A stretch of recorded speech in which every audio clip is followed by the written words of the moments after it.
Hi friends, welcome back to our channel. നാലാമത്തെ കൂട്ടുകാരുടെ maths ഗണിതം ആണ് നമ്മൾ നോക്കുന്നത്. പ്രീവിയസ് ഇയർ ക്വസ്റ്റ്യൻ പേപ്പർ ആണ് നോക്കുന്നത്. അപ്പോൾ കഴിഞ്ഞ വർഷം എങ്ങനെയാണ് ചോദ്യങ്ങൾ വന്നിരിക്കുന്നതെന്നും ഏതെല്ലാം ചോദ്യങ്ങളാണ് വന്നിരിക്കുന്നതെന്നും നോക്കാം.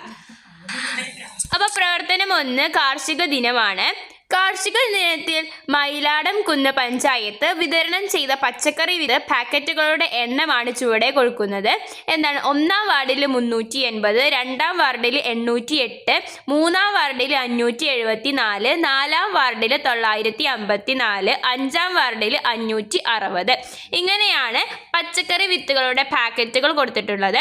ഇനി ചോദ്യം, ഏറ്റവും കൂടുതൽ വിത്ത് വിതരണം ചെയ്ത വാർഡ് ഏത്, എത്ര? അപ്പോൾ ആ പട്ടിക നോക്കുകയാണ്. ഏറ്റവും കൂടുതൽ വിത്ത് വിതരണം ചെയ്തിട്ടുള്ളത് ഏതാണ്? 4-ാം വാർഡാണ്. 954 വിത്തുകളാണ് വിതരണം ചെയ്തിട്ടുള്ളത്. അപ്പോൾ വാർഡിൻ്റെ അവിടെ ആദ്യം നമ്മൾ 4-ാം വാർഡ് എന്ന് എഴുതുക. എത്ര എന്നുള്ളതെടുത്ത് 954 എന്ന് എഴുതുക. ഇനി ബി ചോദ്യം, ഏറ്റവും കുറവ് വിത്ത് വിതരണം ചെയ്ത വാർഡ് ഏത്, എത്ര? അപ്പോൾ ആ പട്ടിക നോക്കുകയാണെങ്കിൽ ഏറ്റവും കുറവ് വിത്ത് വിതരണം ചെയ്തിട്ടുള്ളത് 1-ാം വാർഡാണ്. എത്ര എണ്ണാണ്? 380 ആണ്. അപ്പോൾ 380 എന്ന് എഴുതുക. ഇനി സി ചോദ്യം, വിതരണം ചെയ്ത പാക്കറ്റുകളുടെ എണ്ണം ചെറുതിൽ നിന്ന് വലുതിലേക്ക് ക്രമീകരിക്കുക. അപ്പോൾ അതായത് ഏറ്റവും ചെറുത് ഏതാ, ഏറ്റവും വലുത് ഏതാ എന്ന് നമുക്ക് മനസ്സിലായി. അപ്പോൾ ചെറുതിൽ നിന്ന് വലുതിലേക്ക് അസെൻഡിങ് ഓർഡറിൽ ക്രമപ്പെടുത്തി എഴുതാനാണ് പറഞ്ഞിട്ടുള്ളത്. അപ്പോൾ ചെറുതിൽ നിന്ന് വലുതിലേക്കാണെങ്കിൽ 380, 560, അതുപോലെ തന്നെ 574, 808, 953. അപ്പോൾ ഇങ്ങനെയാണ് ചെറുതിൽ നിന്ന് വലുതിലേക്ക് എന്നത് ക്രമപ്പെടുത്തുക. അപ്പോൾ ഇതായിരുന്നു പ്രവർത്തനം 1. ഇനി പ്രവർത്തനം 2 നോക്കാം. പ്രവർത്തനം 2 ഗണിത മാഗസിൻ. എസ്തറും കൂട്ടുകാരും ഗണിത മാഗസിൻ തയ്യാറാക്കുകയാണ്. എസ്തർ തയ്യാറാക്കിയ പ്രവർത്തനങ്ങൾ ചുവടെ കൊടുത്തിരിക്കുന്നു. വിട്ട ഭാഗം പൂരിപ്പിക്കുക. ഇവിടെ ആദ്യത്തേൽ 4050, പിന്നെ വരുന്നത് 5050. അതായത് 1000 അതിന് ഗ്യാപ്പ് ഉണ്ട്. അപ്പോൾ 4050ൻ്റെ കൂടെ 1000 കൂട്ടിയാൽ 5050 വരും. അതിൻ്റെ കൂടെ 1000 കൂട്ടിയാൽ 6050 വരും. ഇനിയുള്ളത് ഒരു 3 എണ്ണമെങ്കിലും നമ്മളിവിടെ എഴുതാനാണ് പറഞ്ഞിട്ടുള്ളത്. അപ്പോൾ എഴുതുമ്പോൾ എത്രയാണ് കിട്ടുക?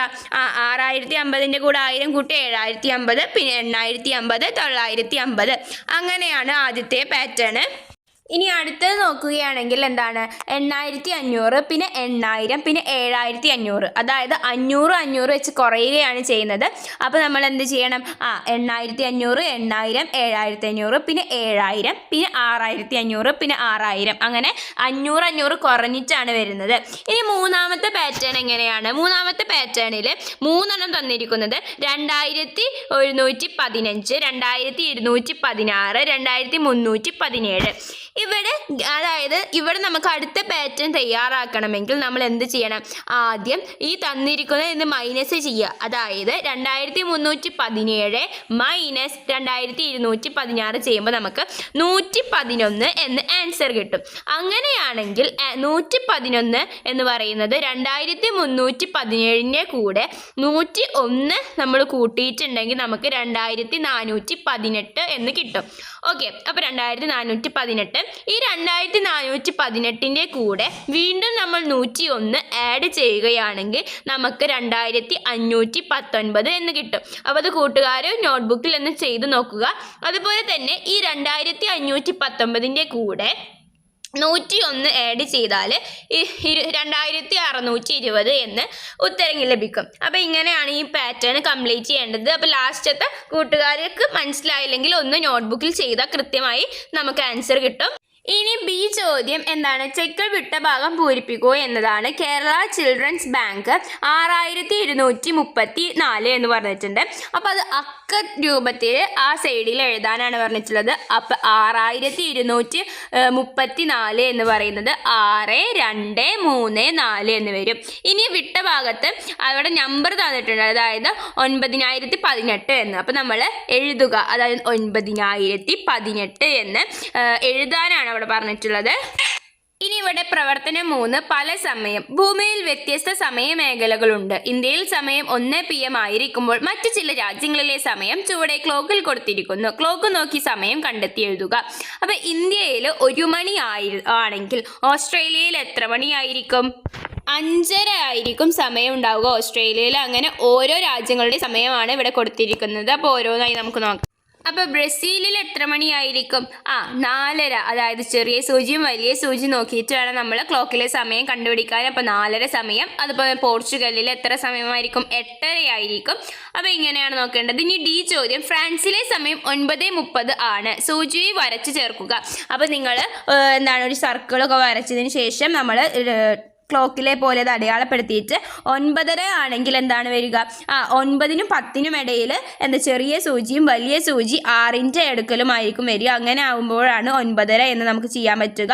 ഇനി അടുത്തത് ഈ ചോദ്യം, ഇന്ത്യയിലും ഓസ്ട്രേലിയയിലും തമ്മിലുള്ള സമയ വ്യത്യാസം എത്രയാണ്?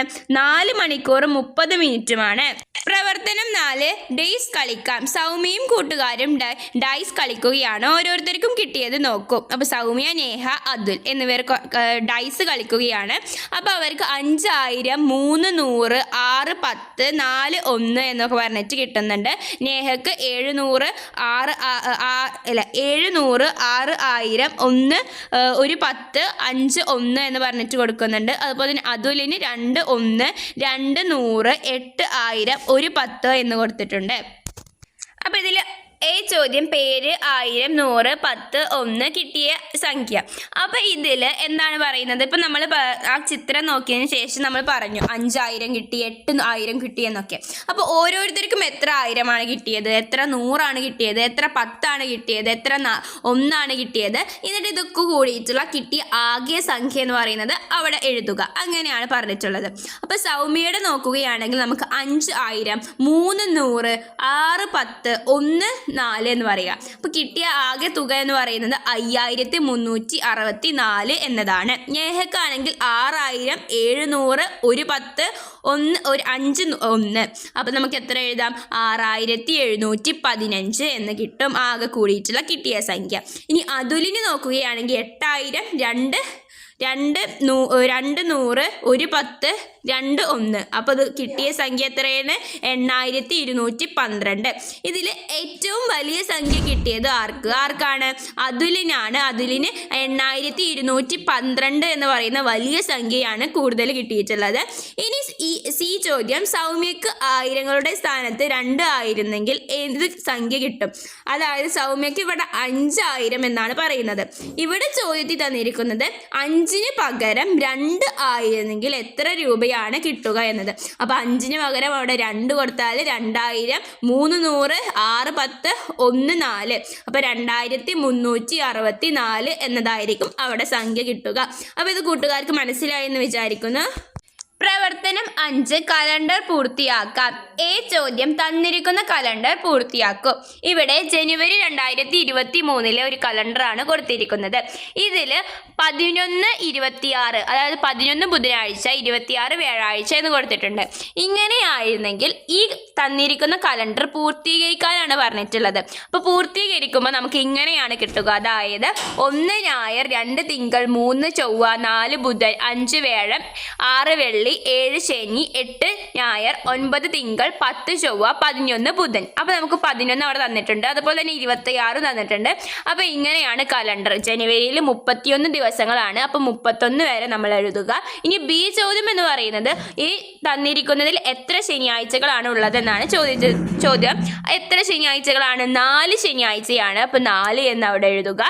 ഈ സി ചോദ്യം, 2023 ജനുവരി മാസം 5 പ്രാവശ്യം വരുന്ന ദിവസങ്ങൾ ഏതെല്ലാം? അപ്പോൾ ഇതിൽ നോക്കുകയാണെങ്കിൽ നമുക്ക് എണ്ണി നോക്കാം. അതായത് ഞായറാഴ്ച 5 ദിവസങ്ങൾ വരുന്നുണ്ട്. അതുപോലെ തിങ്കളാഴ്ചയും ചൊവ്വാഴ്ചയും വരുന്നുണ്ട്. അപ്പോൾ തിങ്കൾ, ഞായർ, ചൊവ്വ എന്ന് ഉത്തരം വരും.